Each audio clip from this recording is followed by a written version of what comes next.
تو در حقیقت اس موقع پر جب آج اللہ تعالیٰ نے یہ نعمت عطا فرمائی، ہم لوگوں کو عزم کا اپنے دلوں میں ارادے مضبوط کرنے چاہیے کہ قرآن کریم کے جو حقوق ہیں وہ انشاءاللہ ہم ادا کریں۔ 3 باتیں عرض کرتا ہوں، لمبی چوڑی تقریروں کا وقت بھی نہیں ہے، یہ رات اس کام کے لیے بھی نہیں ہے، لیکن 3 مختصر باتیں عرض کرتا ہوں، اور اگر وہ ان باتوں پر عمل کر لیں تو انشاءاللہ ثم انشاءاللہ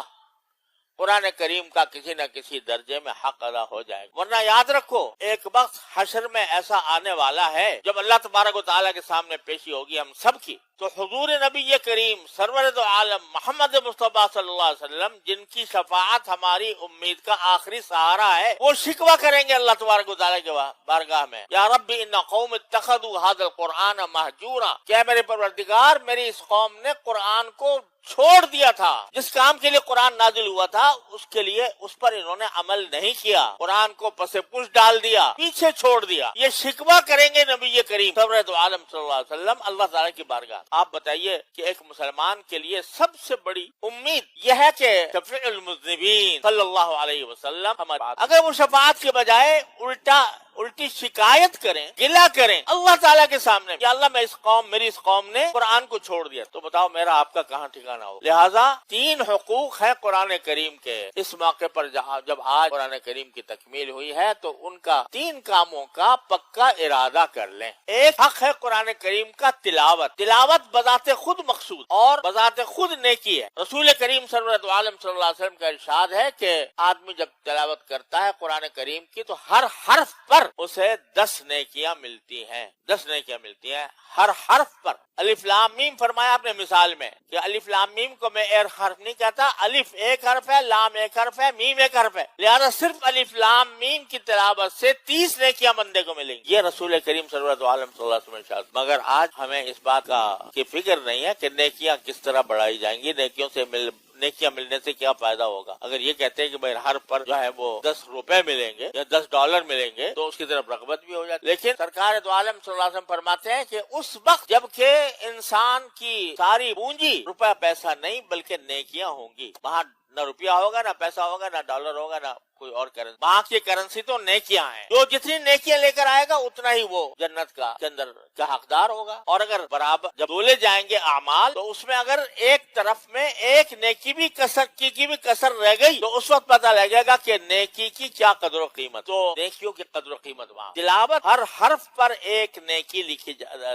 10 نیکیاں لکھی جا رہی ہیں، اتنی عظیم بات۔ قرآن کو سمجھنا عمل کرنا تو اصل مقصود ہے ہی، لیکن یہ وہ نسخہ شفا ہے کہ اس کا پڑھ لینا بھی انسان کے لیے نجات کا ذریعہ ہے۔ تو پہلے زمانے میں مسلمانوں کے ہاں یہ دستور تھا، مسلمان معاشرے کا امتیاز تھا کہ صبح کو بیدار ہونے کے بعد جب تک قرآن کریم کی تلاوت نہ کر لیں اس وقت تک کسی اور کام میں نہیں لگتے۔ یہ آپ نے قرآن میں جو دیکھے ہیں نا، منزلیں لکھی ہوئی ہیں، منزل 1 منزل 2 منزل 3 منزل 7 منزلیں ہیں قرآن۔ تو پہلے زمانے میں 1 منزل ایک دن میں ایک دن میں پڑھی جاتی تھی تو ہفتے میں قرآن ختم۔ یہ 30 پارے جو بنے ہوئے ہیں یہ اور کم جب ہو گیا، ہمتیں کم ہو گئی تو 1 پارہ روزانہ کر کے مہینے میں 1 قرآن کریم پورا ہو جاتا۔ تو بھائی یہ معاشرہ، اس مسلمان معاشرے کا یہ تر امتیاز تھا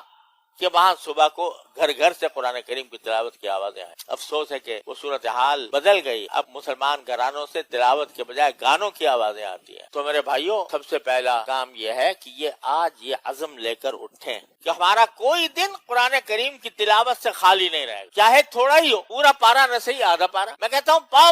پارا نہیں، 1 رکوع، لیکن کوئی دن قرآن کریم کی تلاوت سے خالی نہ جائے۔ یہ عزم کرنا، ورنہ خالی خولی ختم، قرآن میں مٹھائی کھا لی اور دعائیں کر لی اور چلے گئے۔ عزم لے کر اٹھیں، کرتے ہو کہ نہیں عزم؟ کوئی دن قرآن کریم کی تلاوت سے خالی نہیں جائے گا، ایک بات۔ دوسرا یہ کہ اصل تو تلاوت کا فائدہ اس وقت ہے جب آدمی اس کے معنی بھی سمجھے۔ تلاوت بے شک اپنی جگہ خود لیکن اصل بات یہ ہے کہ آپ سوچے تو صحیح، خدا کے بندو یہ تو سوچو کہ اللہ تبارک و تعالی نے تمہارے لیے ایک پیغام بھیجا ہے قرآن کی شکل میں، اس پیغام کو اٹھا کے رکھ دیا الماری میں اور پتہ نہیں کیا پیغام ملا ہے، بھیجا اللہ میں۔ کوئی تمہارا محبوب، کوئی تمہارا دوست تمہیں کوئی خط لکھے اور معلوم ہو کہ یہ میری محبت کرنے والا ہے، میرا دوست ہے، میرا عزیز ہے، اس نے خط لکھا ہے لفافے بند کر کے تمہارے پاس بھیج دیا، کیا اس کو طاق میں رکھ کر بھول جاؤ گے؟ اگر باقی اس سے محبت ہے تو اس وقت تک چین نہیں آئے گا جب تک کہ کھول کر پڑھ نہ لو کہ کیا لکھا ہے۔ لیکن قرآن اتنا بڑا پیغام نے بھیجا ہوا ہے، وہ